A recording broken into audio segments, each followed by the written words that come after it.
Aminar, Rashid Salleh, the managing director of Perodua, is with us on the Breakfast Grill today. I mean, the things with the vast majority of sales from Malaysia, for Perodua, and and the comfy price points, I presume, enjoyed by Perodua. I mean, you are at a very nice position in the car market.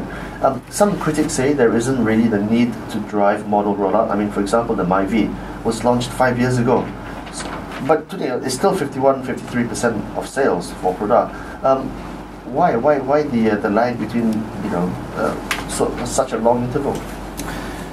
Well, for cars, particularly passenger cars, the life cycle, or what we call the model life, is between 4 to 8 years. Some do it at the 5th year, some do it at the 6th year. Again, it depends on the demand. And for us, we have been fortunate. MyV has been a very, very good model for us. And I guess it's because it's a good product, right pricing, and it came at the right time when people were moving towards compact cars, fuel economy, good value for money. So there is still that demand, and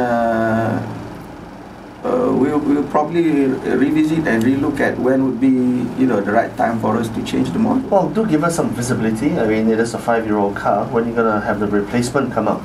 Well, to keep the attractiveness, or to keep the demand going on, we do have just like any other models, what we call facelift. We just launched the limited edition just about 2 months ago, and then that has been we've received a very overwhelming response.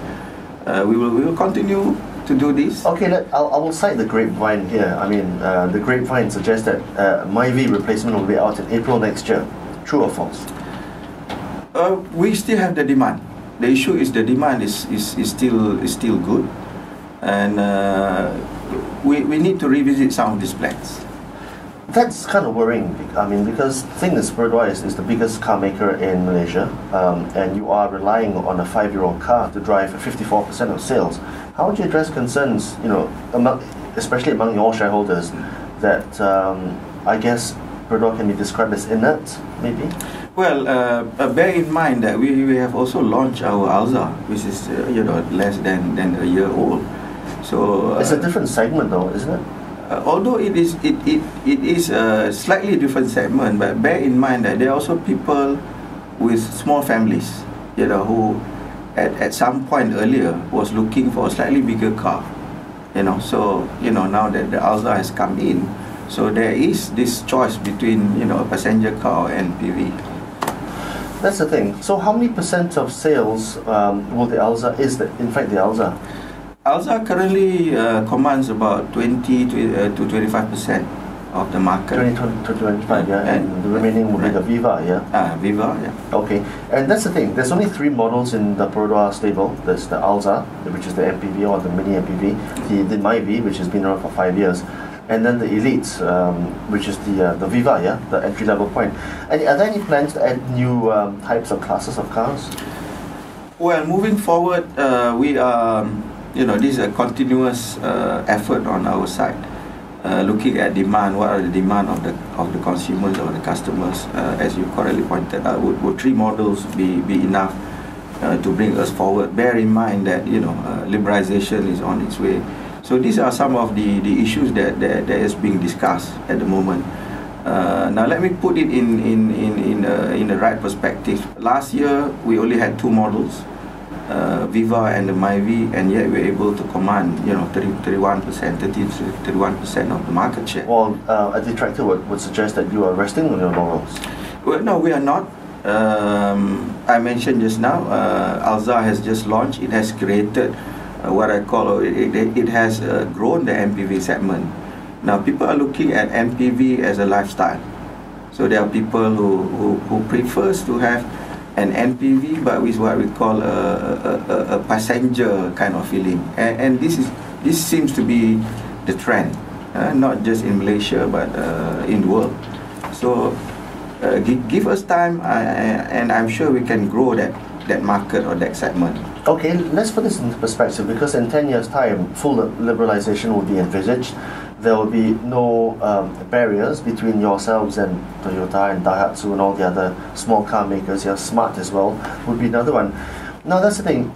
We presume that you're learning your lessons along the way, and here we cite the Perodua Nautica, which is a rebadged Toyota Rush. Yeah, that was launched 2 years ago, but there were some problems. Can you give us some idea of actually what happened and what lessons you learned from it? Okay. I mean, just small correction. It's the Perodua Nautica.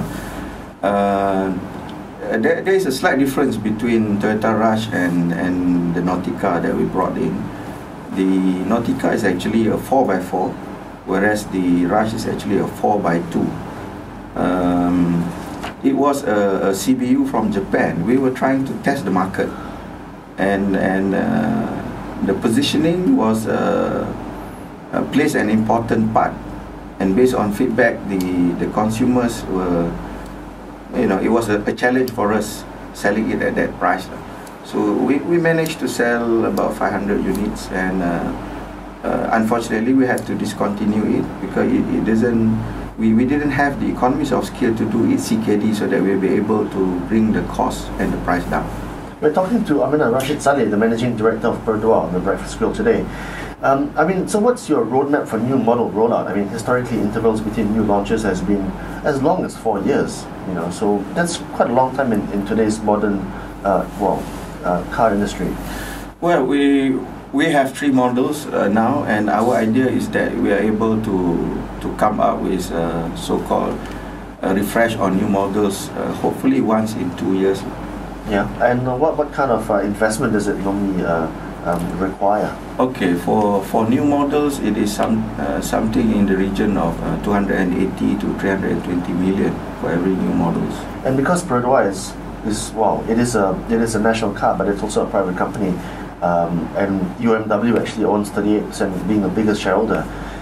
Can you give us an idea of the financial position of Perodua and how new car development is being funded? Yeah. We have been blessed and fortunate. We have been, the shareholders have been prudent in terms of our positioning. We have adequate reserve, which at the moment we can self-fund it, for our midterm. From cash, yeah. What's the cash position of Perodua? I'm afraid I'm not in the liberty to mention it. We are not a public listed company. Suffice to say that the cash that we have accumulated over the last few years is enough to carry us through to the midterm. But what about contract manufacturing? Is that a big part of the business for you guys? Well, currently we are doing the Toyota Avanza for Toyota, but it's a small portion of our total production. Now, this collaboration with Toyota, we started about, or UMW Toyota, the local Toyota franchise holder, started about 6-7 years ago. It has benefited both parties. In our case, the Toyota standards has been brought into the production and production processes, so that has benefited us. And that's by osmosis. Does it correlate to Perodua manufacturing as well?